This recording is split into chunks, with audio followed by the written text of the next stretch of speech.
Greetings, all! Today, we will be examining the uncommon grass-type Pokemon Cherubi, the Cherry Pokémon, and its relatively rare evolution Cherrim, the Blossom Pokémon.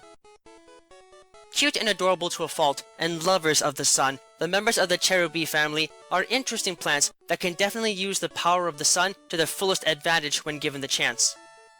Cherubi have small round bodies whose color is given to them due to exposure to ultraviolet radiation from sunlight, with a single pair of tiny feet on the underside of their main body that they use for locomotion. Their primary head is connected to a smaller secondary head by a twin-leafed stem of green plant matter attached to the top of their head, and they tend to stare back unblinking at others with their deep red eyes, their smaller head always having its eyes closed. Their evolved form Cherrim come in two different states. Under most weather conditions, these creatures are in their overcast form, in which their red bodies and black eyes are still in a similar state as before, but their entire body is covered by a series of thick purple petals that help to shield the creature and keep them and their tender flesh protected against the elements, it being topped with a green calyx and red stem. When the weather is bright and sunny out, however, these creatures will open their petals fully and reach a state of temporary maturation in their sunshine form, their bodies literally blooming and revealing a pink-eyed inner form with a beige, fleshy body, large, smiling mouth, and a two-part body, their small lower torso helping to support their massive head and the 5 pink petals that have opened up from their back, even their front having a large splotch of pink plant matter hiding a green back, their head even acquiring a pair of pollen nodules that are used to pollinate other Pokemon of the same family.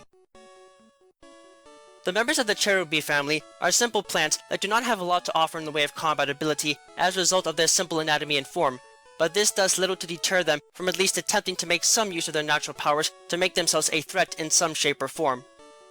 Both Cherubi and especially Cherrim are dependent on the power of sunlight in order to fuel their forms, and cannot really mature into their true forms unless they receive plenty of it, so they are some of the few grass-type Pokemon that cannot be easily raised in a closed environment, making them very common to see outside of human settlements on the edges of forests where they can safely hide and soak up the rays of the sun when they need to. This has the effect of rendering most of their best moves reliant on the sun for the best effect, even starting off from birth with access to the rare morning sun technique and getting other moves like growth and solar beam that are best used in the presence of sunlight.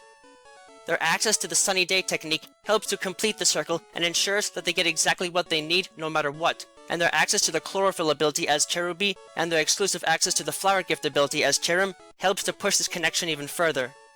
Sadly, even with the power of the sun at their disposal, these plants are not the strongest of fighters even when in an evolved state, as while Cherrim are decently fast and have an above average base speed stat for a fully evolved grass-type Pokemon, everything else about them is below average, thus rendering them a relatively moot threat as a whole if they do not have the power of the sun backing them up and hopefully making them into something that might be at least somewhat of a threat.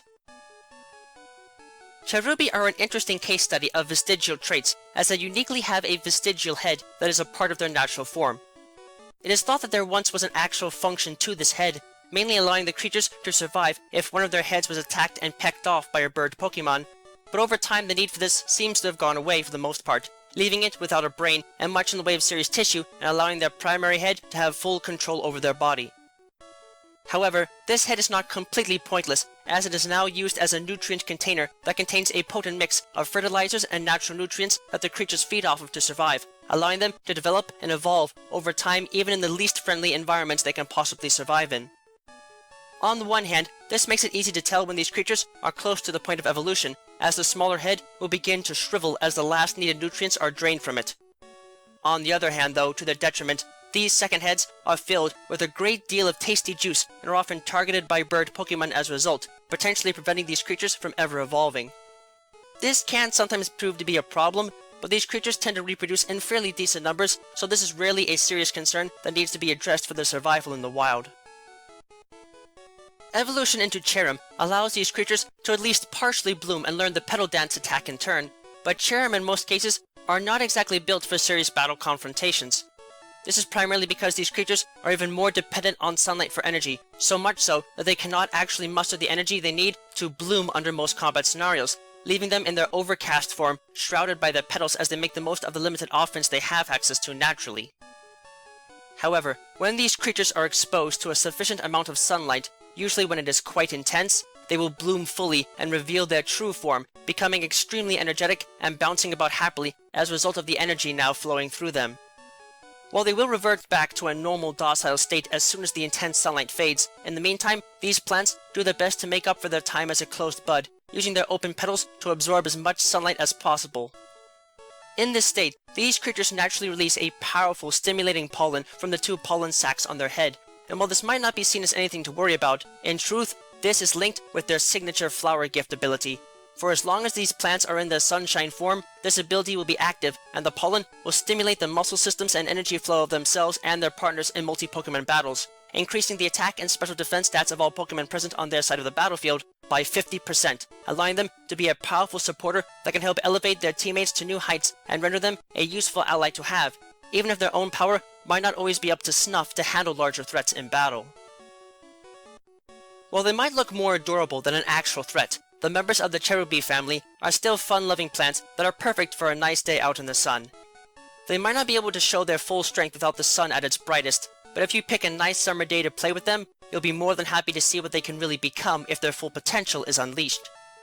Just make sure not to underestimate them too much. They might not have much in the way of serious power to work with, but if stuck against one of them with an ally present in intense sunlight, you may quickly find out that the real power they have is not what they can do for themselves, but what they can do for others, and serve to help make their fellow allies a serious threat that few will see coming in a fight.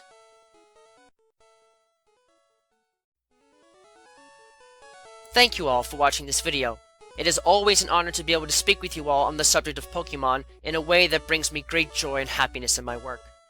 If you would like to keep tabs on past and future work, click that subscribe button, check out my work on DeviantArt, and don't be shy about following me on Twitter, where you can find pertinent announcements on upcoming work before it is officially posted. Links to both can be found in the video description.